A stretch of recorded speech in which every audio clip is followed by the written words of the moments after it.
And welcome back. I always got the music with me. In this video, I'm going to do just a little bit of housekeeping to keep us on track here for my online classes because it is important for me that you get this real valuable experience of push breaking through, not just breaking down, but breaking through. Okay, speaker versus audience. When I expect something, I'm more likely to get that something. I expect something, I get something. No one goes to Wendy's for tires. That is not what they do. No one goes to McDonald's for an oil change, even though McDonald's has oil and a parking lot. Stay with me. What do I expect? I don't go into McDonald's and expect nothing. The same thing happens with an audience. When the audience is listening to you, when the audience is listening to me, they expect something from us. The same happens if I'm the speaker, I expect something from my audience. But if I expect nothing, often I might get nothing. When I write the speech, anytime I'm speaking in front of people, what's my expectation? What do I expect? I expect them to be motivated. I expect them to laugh. Imagine being a comedian and you're telling these jokes and you don't even expect your audience to laugh. As a speaker, what do I expect? If I expect them to not listen, I expect them to laugh at me, I expect embarrassment, then maybe I get that. Well, no one expects it, but if I'm getting it, it must be something there. I'm getting it, there must be something there. Does that make sense to you? Waffle House has a whole culture of people. You don't see a lot of fights happening at Ruth Chris Steakhouse.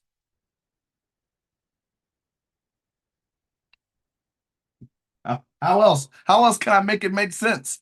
There must be a culture at Waffle House where people are always on the phone. World Star, whatever you guys say now. TikTok. I mean, there's fights that happen at Waffle House, but Waffle House gets to look at Waffle House and say, what is it about us that this is the culture? Okay, okay, good. When I'm speaking to an audience, what do I expect? Now I'm going to say this word to you, intention. What's my intention? When I do this, when I speak, I want to be joyful.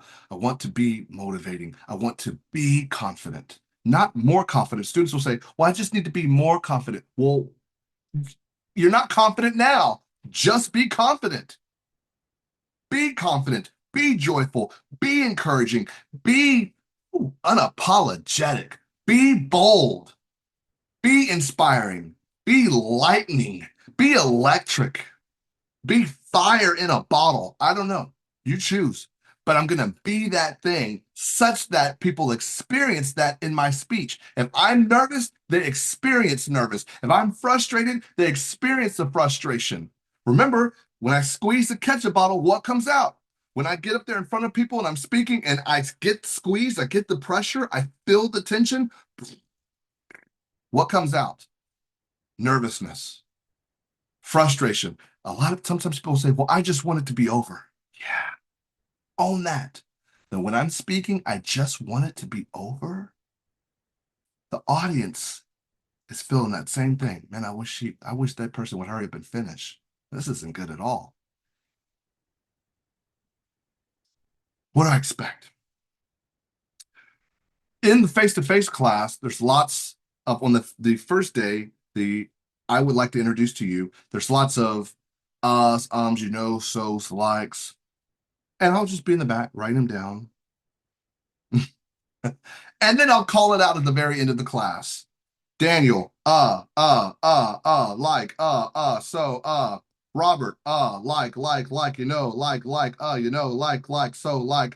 Sheila, long pause, so, Ro- Roberta,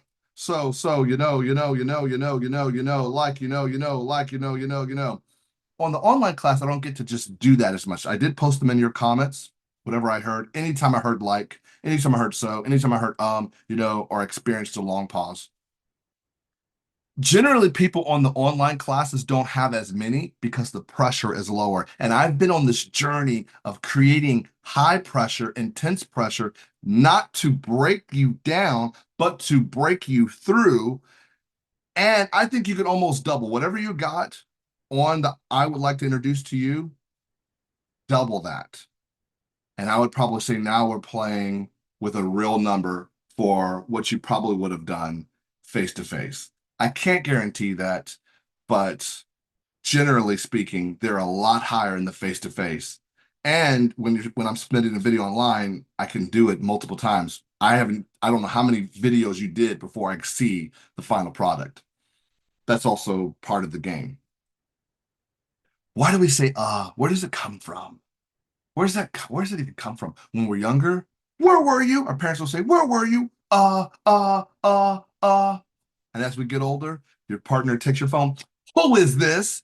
Uh, um, um, um, Sheila from the band.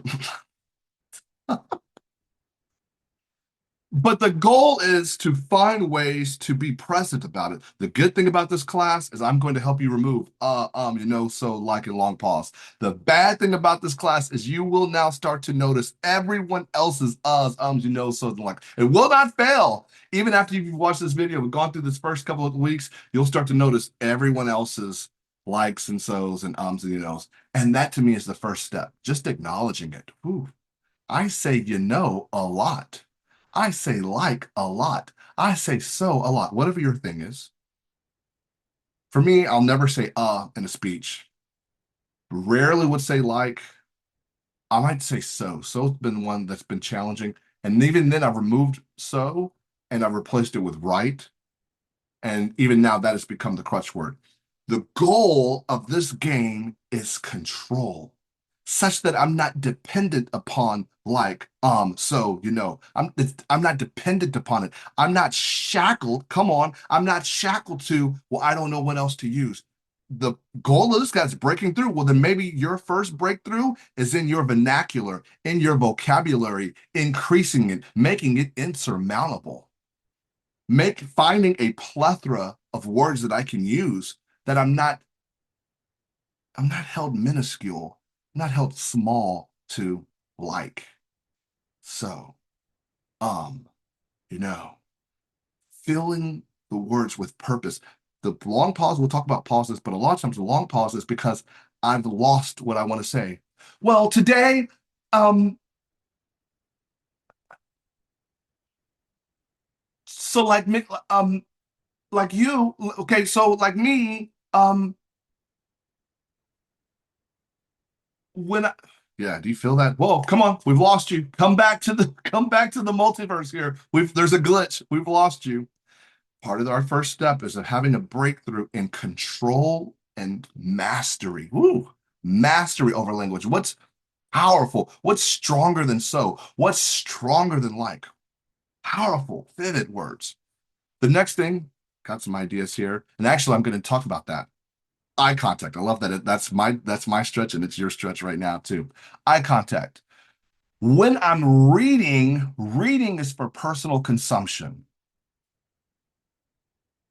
I know you can read. This is not public reading class. It is public speaking. Which means I understand sometimes there'll be notes or things. Even I've got a couple of words here that I want to, but my intention is being able to connect. If my intention is connection and I'm reading, that is the antithesis, because reading's for personal consumption, which means that I get into personal consumption voice. I would like to introduce to you Sheila. Sheila is 13, no, sorry, Sheila is 23 years old. She has a 13-year-old. She is from Dallas, Texas. Let's give it up for Sheila. Sheila loves cats. She has two dogs and she is divorced. This was a very tough time in her life because she was divorced. When she was divorced, she was sad. She was sad that she was divorced. When she was divorced from her husband. He is no longer her husband. He is her ex-husband now because she is divorced. What? And the What are you doing? Watch this. If you were going to read the entire thing, why not send it to me as an email? Then I could just read it at my own time.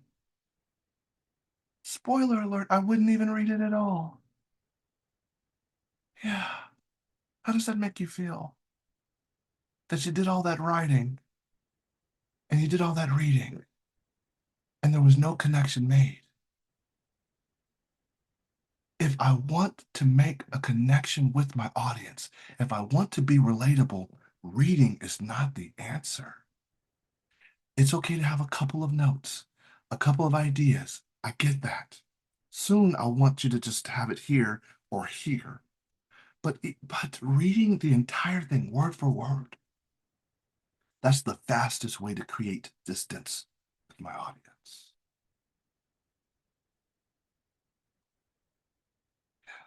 Okay, intention, reading versus speaking. Here's the last thing. Here is my feedback. When I'm posting videos, am I sitting down? I'm sitting down now. Am I laying back down? Am I laying on the floor? Because part of the video that I show also is the message. It's not just what I say, but it's who I be. Who am I being? Am I being motivational? Am I being electric? Am I what always set the intention before you submit any videos to me? Okay. In this moment, when I'm sending this video to Mr. Harris, or when I'm speaking at work, what's my intention? Who do I want to be? People won't what's the quote? People won't always remember what you said. They'll remember how you made them feel. Was it Maya Angelou? Okay, well then who am I going to be? I'm going to be engaging. Okay, well then I get to constantly find ways to engage my audience. I'm going to be joyful. Okay, well in this moment that I have with the audience, I'm going to just produce joy. I'm going to give joy away such that my audience experiences joy. When I'm laying down, when the lights are off, or when I cover the video, what's my intention? What do I want to do by that? What's the purpose of that? What do I want to create? Or when the video's off to the side and you're kind of, today I'm going to talk about my partner. She's really cool. What was the intention? What you want to create by doing that? I wanted to create comfort. For who? It's actually uncomfortable for the audience to look at this. You might be comfortable, but it's not comfortable for us. Does that make sense? Here's three canons, and I'll leave you with this. There's more that we get to discuss, but here's three canons that we're talking about this semester. One, every speech is for the audience. I'm writing this down. Every speech is for the audience. Watch this. Every speech is for the who? The audience. It can be about you, it can be from you, but it's for them. It's for the audience. Why does the audience care? There must be value. If there's no value, they'll tune you out. Here, I'll give you 10 points. What's the color? 10 extra points. Write the color of my tie at the bottom of the submission.